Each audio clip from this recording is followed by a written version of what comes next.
Hey everybody, what is going on? This is NGS and welcome back to another video. So it's been around a year and a half or so since I did a PlayStation Vita collection update. And in that particular video, I was talking about games on the platform that I really do love, games that I really do adore, and games that I think that whether you're a PlayStation Vita new, old, or interested in the platform, you guys might get a kick out of. But being me, it wouldn't be a Neo Game Spark collection video if there weren't a few games that I couldn't comment on whatsoever, because my backlog is ridiculous as all heck. Don't believe me? Check out my PlayStation 4 video. There was one particular game in that PlayStation Vita video discussion. There was one game that I had heard so many good things about, but I really couldn't buckle down and just dedicate time to playing. And that game was Danganronpa Trigger Happy Havoc. Danganronpa.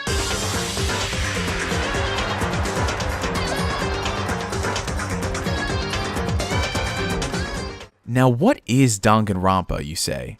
I'm pretty sure that you guys may have heard about this game without really knowing what it's all about. For the PlayStation Vita owners in the room, you might have seen this pop up on a top 10 list of Vita games that you need to play, or seen it in a collection video like mine. And for the anime fans in the room, you may have seen your favorite YouTuber do a review on this when it came out in Japan. Or if you're a fan of Funimation, you may have seen an ad or two on their YouTube channel, considering they just released the entire series on DVD and Blu-ray. Still not convinced on what Danganronpa is? Why am I almost 2 minutes in the video and I have not explained diddly squat? I could go on and blather till the cows come home on why Danganronpa is a fantastic series, what I love about its story, the murder mysteries, the trials, figuring out who done it, but I already did an entire video on that. So if you want to check out what Danganronpa is all about, give you guys my raw first impressions, click the annotation somewhere along the screen or check down below in the video description. Okay, Neo, so if we're not talking about the first Danganronpa game, we must be talking about the second one, right? Not exactly. Really wouldn't make much sense to skip one and talk about two. So we must be talking about the third game in the series? Not really. We don't know anything about it yet since it's not come out yet. What we're going to be talking about in this video is another game in the Danganronpa series, a game titled Danganronpa Another Episode, Ultra Despair Girls. Now, before I get into what Ultra Despair Girls is all about, I don't think that I can really explain this game without dipping into spoiler territory. I know it's against my better judgment to start off a review with spoilers, but for this game, I don't think I can really do it justice without mentioning a couple of things that happened. So for you guys out there who are interested in the Danganronpa series, I do advise you to click off this video, play those games, and then come back to this one. And for those of you guys who just don't care whatsoever, you want to hear what I'm all about because I've been dragging on for almost 3 minutes, stay tuned. So Ultra Despair Girls is a really interesting game in the Danganronpa series for a lot of reasons. For those of you guys who are expecting this to be another game that performs like the past two games, and by perform, I meant in the style of Ace Attorney, in the style of whodunit, in the style of figuring out who is responsible for a murder, you might be disappointed because this is not a sequel to those games. This is a spin-off of them. And I know you hear the word spin-off and you're just like, oh my god, I'm so freaking tired of all these game franchises having spin-offs. You know, it's not going to be good as the original game. And to be honest, there is some validity to comments like that because most of the time when you hear spin-offs, they're just there to capitalize off of the success of a really, really big brand.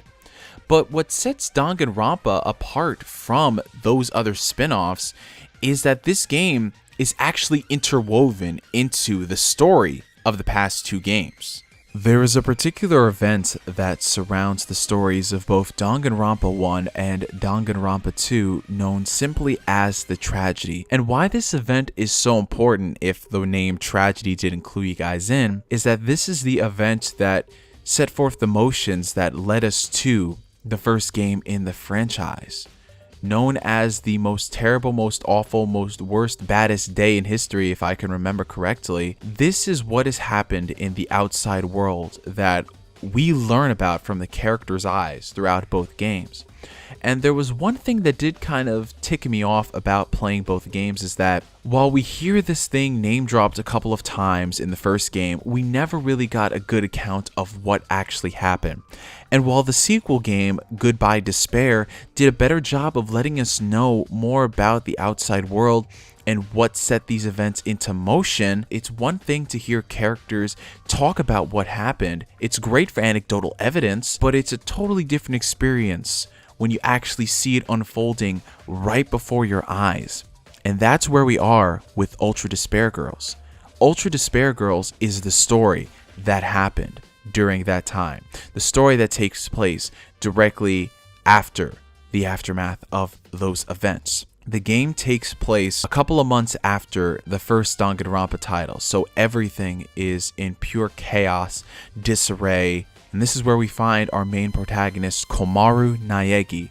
Now that name may sound familiar for a couple of people out there, because for those who have played the first Danganronpa game, she actually made an appearance. This is the younger sibling of the main protagonist of that game, Makoto Naegi. And like her older brother Makoto, they both share a lot of similarities. First and foremost, they are stuck in this environment that they have no idea how they got there. Komaru is stuck in an apartment complex in Toa City with no idea how she was separated from her family, with no idea who her captors are. And she's stuck in this apartment complex for a very long time.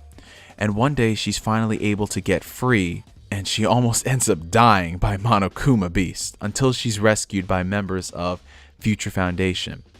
Future Foundation is the group of individuals who have made it their goal to, restoring the world, restoring balance after the most awful, most tragic day in human history.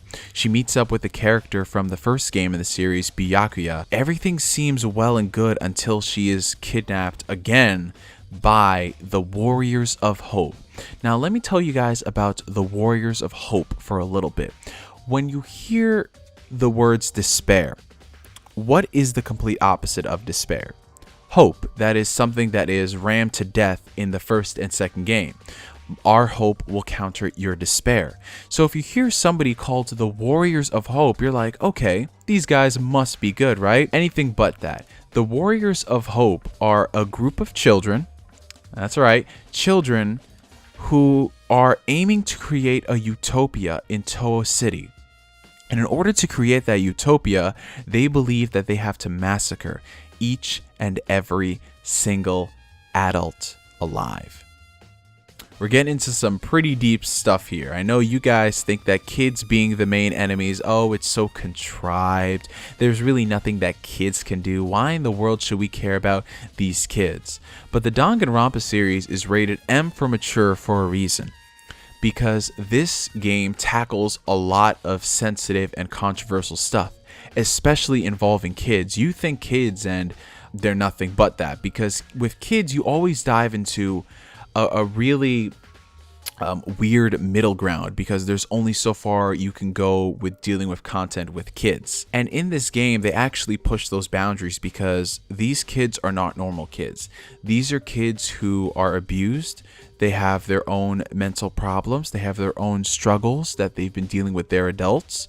And without getting into real spoiler territories on what makes these characters who they are, just let it know that it's a lot of things that can be relatable to some. It's a lot of things that maybe you guys have been dealing with. It's things that you always hear kids snapping because they can't deal with the pressure of society and they can't deal with the pressure from their parents.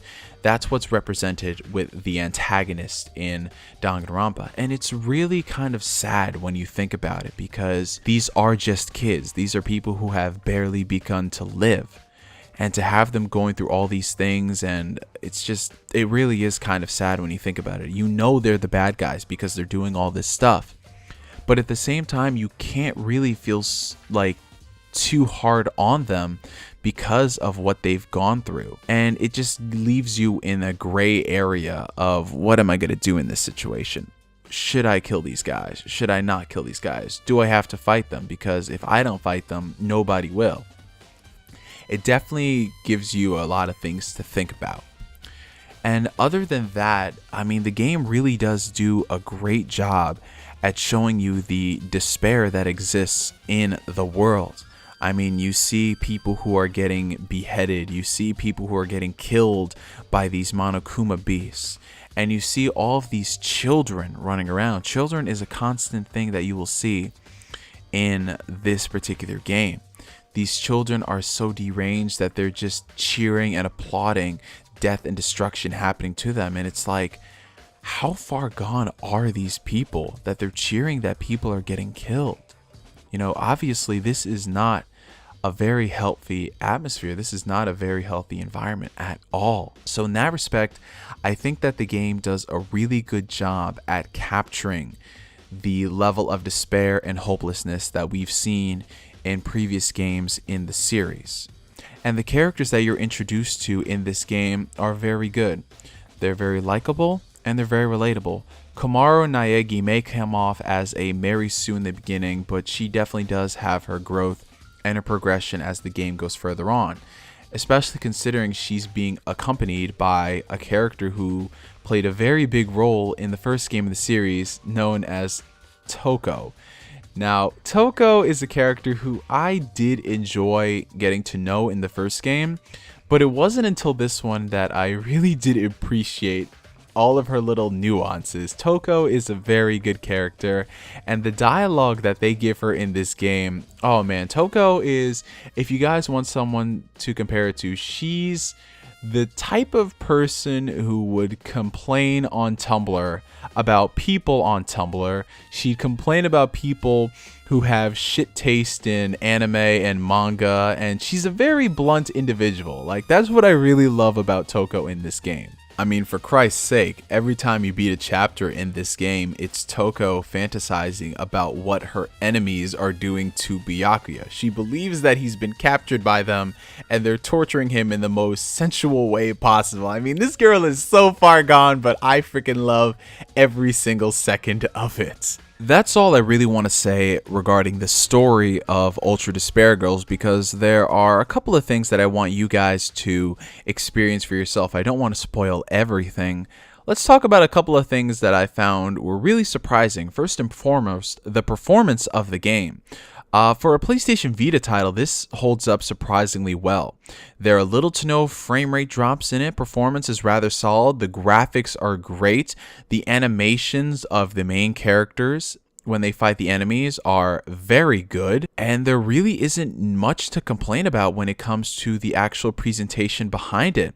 The cutscenes are very solid. There is full voice acting throughout the entire game. The humor is fantastic. It's a Danganronpa game, so of course the writing and humor are going to be top notch. And there is a buttload of humor in this game. For such a bleak game series that touches such really controversial subjects, it's got a lot of humor in it. And that's what I really do love about the Danganronpa series so much. Now that we've covered all of the good things regarding Ultra Despair Girls, we gotta talk about some of the negatives. And while there aren't too many of them, the biggest one is actually the most important one because it's the biggest thing about the game: the gameplay. The gameplay for Ultra Despair Girls really isn't anything to write home about. Like I said, this is not like the past games in the series. It's not a visual novel where you're trying to figure out who done it.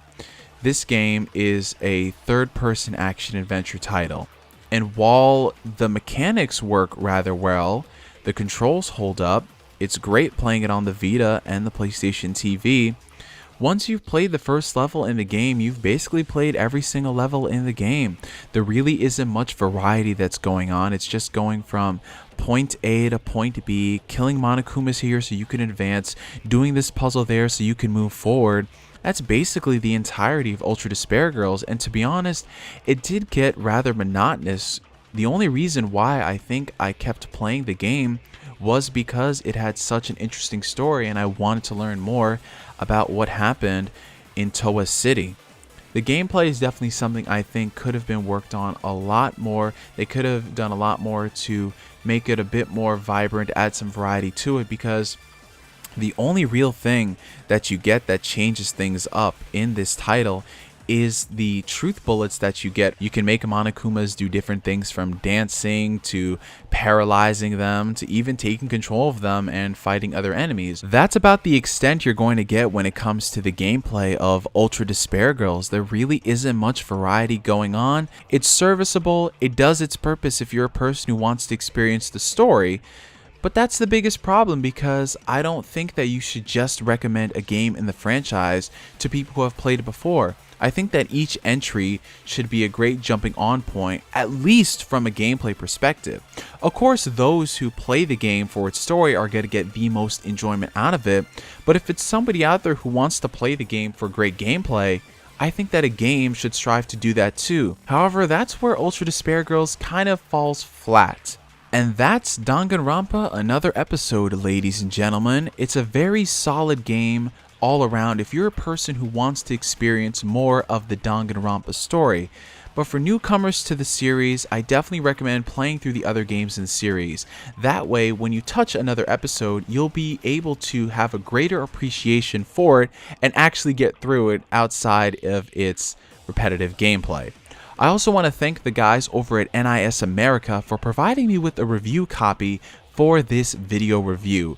Thank you guys so much, and if you guys want to check out their content, their YouTube channel will be down below, and also Amazon links to where you guys can purchase all 3 of the Danganronpa games available in the United States. For me to you for now, I'm NGS signing out, and like always, I will catch you guys later. Peace.